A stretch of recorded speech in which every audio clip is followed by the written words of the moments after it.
Praise the lord. హల్లెలూయా. ప్రభువైన యేసుక్రీస్తు పేరిట మీ అందరికీ శుభోదయం. ప్రియ దేవుని బిడ్డలారా, ఈ 10వ తేదీ 7వ నెల 25వ సంవత్సరంలో ఈ అందిన ఆహారంలో మరలా తిరుగా మనమందరం కలుసుకొని ఆ దేవదేవుని స్తుతించుటకు, గణపరచుటకు, మహిమపరచుటకు ప్రభు ఇచ్చిన ఈ గొప్ప ఆశీర్వాదకరమైన దినమును బట్టి, సమయమును బట్టి ఆ ప్రభువుకు స్తుతి స్తోత్రములు చెల్లిస్తూ ఉన్నాను. హల్లెలూయా. ప్రియులారా, పరమగీత ప్రసంగ వాహిని అనే ఒక గంభీరమైన ఆత్మీయ సత్యాలను ఆత్మదేవుడు మనతో మాట్లాడుతూ ఉన్నారు గత 6 నెలల నుండి. మనం ఇప్పుడు పరమగీతముల గ్రంథం 1వ అధ్యాయం 7వ వచనానికి వచ్చాం. ఆ వచనాన్ని ఒక 4 భాగాలుగా విభజించుకున్నాం. మొట్టమొదటిది ప్రాణప్రియుడు, రెండవది కాపరి, మూడవది నీడ, నాలుగవదిగా ముసుగు వేసుకునిన దానను. సరే, ప్రాణప్రియుడు అనే అంశాన్ని మనము ధ్యానం చేసుకున్నాం. ఈ దినము కాపరి, నిన్నటి దినము ఇంట్రొడక్షన్గా మాట్లాడుకొని ఈ దినానికి పాసాన్ చేయడం జరిగింది. ఈ కాపరి అనగా బైబిల్ గ్రంథంలో మొట్టమొదటిగా కాపరి అనే మాట ఆదికాండం 4వ అధ్యాయం 2వ వచనంలో హేబేలు గొర్రెల కాపరి, కయ్యూను భూమిని సేద్యపరుచువాడు అనే లేఖనాన్ని మనము చూడవచ్చు.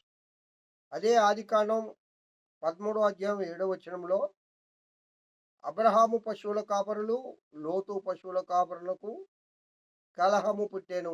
అక్కడ కూడా కాపరి అనే మాటను మనం చూస్తూ ఉన్నాం. అదే ఆదికాండం 29:9లో రాహేలు తన తండ్రి గొర్రెల మందను తోలుకొని వచ్చెను, ఆమె వాటిని మేపుచున్నది. ఇక్కడ రాహేలు కూడా గొర్రెలను కాస్తూ ఉన్నది.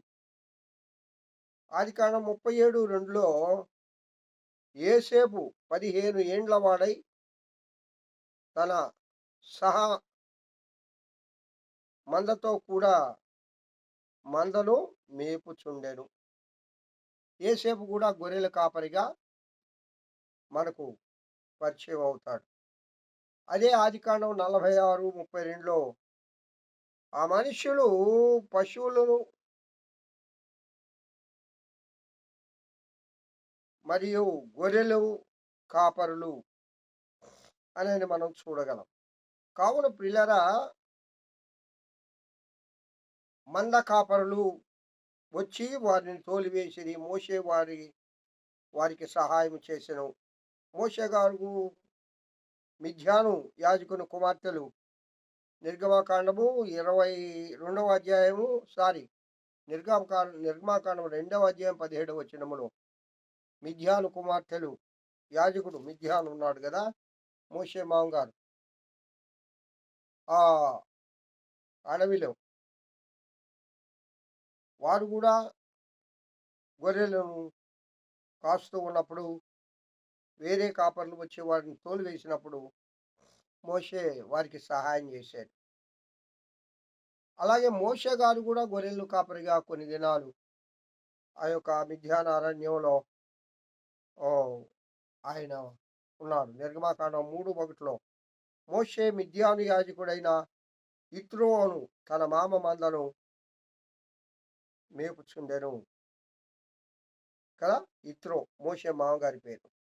కావున ఈ విధంగా ఈ కాపరి అనే పదము దేవుని గ్రంథంలో మనం చూడగలం. అయితే ప్రియులారా, గొప్ప కాపరి, అలాగే 1వ సమూయేలు 16:11, 1వ సమూయేలు 17:20, అలాగే 1వ దినవృత్తాంతంలో 4:39, ఆమోసు గ్రంథం 3:12, మత్తయి సువార్త 25:32, లూకా సువార్త 2:8, ఈ ఈ ఈ భాగాలన్నిటిలో కూడా కాపరి అనే మాటను మనము చూస్తూ ఉన్నాం. పశువుల కాపరులు, గొర్రెల కాపరులు. ప్రియ దేవుని బిడ్డలారా, పూర్వకాలంలో పశువుల మందలు, గొర్రెల మందలు ఎవరికైతే ఎక్కువగా ఉంటాయో వారే ధనవంతులు. అబ్రహామును దేవుడు ఆశీర్వదించి పశువుల మందలను, గొర్రెల మందలను అభివృద్ధి చేశాడు. లోతును దేవుడు ఆశీర్వదించాడు. అందుకే వారి కాపర్లకు, వీరి కాపర్లకు జగడం పుడుతోంది, కలహం. అదియుగాక రాహేలు కూడా తన తండ్రి గొర్రెలను మేపేది. యేసేపు 15 ఏండ్ల వాడై తన సహోదరులతో కూడా మందను మేపుతూ ఉండేవాడు. యేసేపు కూడా మందను మేపాడు. అలాగే మోషే గారు కూడా మిద్యాన అరణ్యంలో తన మామ అయిన ఇత్రో మందను మేపాడు. అలాగే దావీదు కూడా మందను మేపాడు, గొర్రెల కాపరి. ఈ విధంగా దేవుని గ్రంథంలో మనం చూసినప్పుడు ఈ కాపరులు అంటే పిల్లల నిజంగా ఈ దినాల్లో కూడా మాది చిన్నప్పుడు పల్లెటూరులో ఉన్నాం కాబట్టి మాకు కూడా మేకలు ఉన్నాయి. చాలా పెద్ద మేకలు. ఇంత ఇంత హైట్ ఉండేవి అవి. నేను చిన్నప్పుడు 7, 8 క్లాసులు చదివేటప్పుడు నా హైట్ ఉండేవి అవి కూడా. అంత పెద్ద మేకలు ఉన్నవి. అప్పుడప్పుడు ఆ మేకలు తోలుకొని సెలవులప్పుడు నేను కూడా అడవికి వెళ్ళేవాడిని. ఆ మందను మేపుతూ ఉన్నప్పుడు ఏదైనా కొన్ని బలహీనంగా ఉండేవి, కొన్ని కాలు ఇరిగి ఉండేవి. వాటికి అవి ఆహారం తినలేనప్పుడు మా దగ్గర ఒక కర్ర ఉండేది. ఆ కర్రకి ఈ విధంగా కొంకి ఉండేది. ఆ చెట్టు కొమ్మను వంచితే అది వచ్చి ఆ ఆకులు తినేది. చిన్నపిల్లలు ఉంటే వాటిని కూడా మేము మేపుతూ ఉండేవాళ్ళం. బహు జాగ్రత్తగా వాటిని చూడాలి. బాగా ఎండవేళ నీరైతే ఎక్కడైతే ఉందో ఆ నీరు తాపించి ఓ నీడన వాటన్నిటిని మందగా తోలి అక్కడ మేము వాటితో ఉండేవాళ్ళం. ఆ అనుభవం వేరు. అది చాలా సంతోషంగా కూడా, చాలా హాయిగా కూడా ఉండేది. మరియు తోడేళ్ళు ఉండేవి మా అడవిలో కూడా. తోడేళ్ళు, నక్కలు ఉండేవి. తోడేళ్ళు తక్కువ కానీ నక్కలు ఎక్కువగా ఉండేవి. అవి చెదరగొట్టాయి మందని. కాబట్టి వాటి పట్ల మేము బహు జాగ్రత్తగా ఉండేవాళ్ళం. మధ్యాహ్నం వచ్చే ఆ గొర్రెలన్నింటినీ, మేకలన్నింటినీ ఒక దగ్గర తోలేటప్పుడు చాలామంది మంద కాపర్లు ఉండేవాళ్ళు. అందరం కలిసి ఓ దగ్గర వాటిని కూడగొట్టి చుట్టూ కూర్చుండేవాళ్ళం. 4 వైపుల నలుగురు. ఎందుకంటే అది ఏ వైపు నుంచి వచ్చి తీసుకొని వెళ్ళొద్దో తెలియదు. బహు జాగ్రత్తగా ఉండాలి. ఇంకొక సంగతి ఏంటంటే మైదాన ప్రాంతం చూసుకునేవాళ్ళం. చెట్లు, అడవులు కాకుండా. మైదాన ప్రాంతంలో అంటే అది రావడం కష్టం కదా! ఆ నక్కలు, తోడేళ్ళు. ఈ విధంగా వాటిని బహు జాగ్రత్తగా మేము కాచేవాళ్ళం ప్రియులారా. సాయంకాలం మరలా ఇంటికి తీసుకొని వచ్చి వాటిని గొర్రెల దొడ్డిలో, మందల దొడ్డిలో, మేకల దొడ్డిలో తోలే వరకు బహు జాగ్రత్తగా చూసేవాళ్ళం.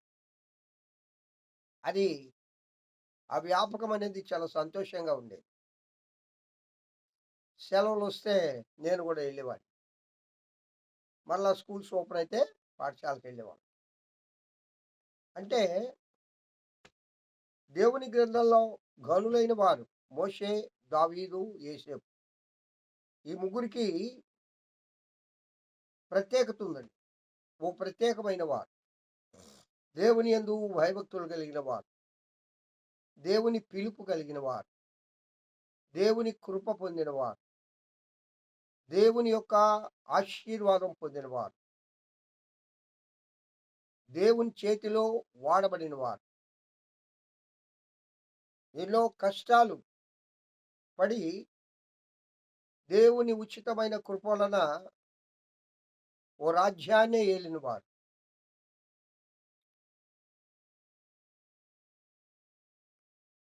ఇజ్రాయేలీయులను మందవలె నడిపించినవాడు మోషే. సహోదరుల చేత తిరస్కరించబడి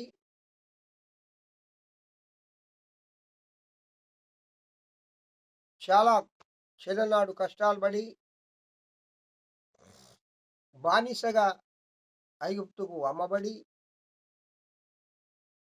చెరసాలలో వేయబడి చేయని నెపానికి చేయని నేరానికి ఆ దేశానికే ప్రధానమంత్రిగా ప్రధానమైన వ్యక్తిగా అయ్యాడు యోసేపు గారు. కారణం దేవుని కృప పొందినవాడు. మోషే కూడా పరిస్థితి అదే. రాజకుమారుడు, ఐగుప్తు దేశానికి రాజకుమారుడు. ఆ రాజకుమార్తె పెంపుడు కొడుకు. సకల విద్యలు సకల ఐశ్వర్యములు అనుభవించినవాడు.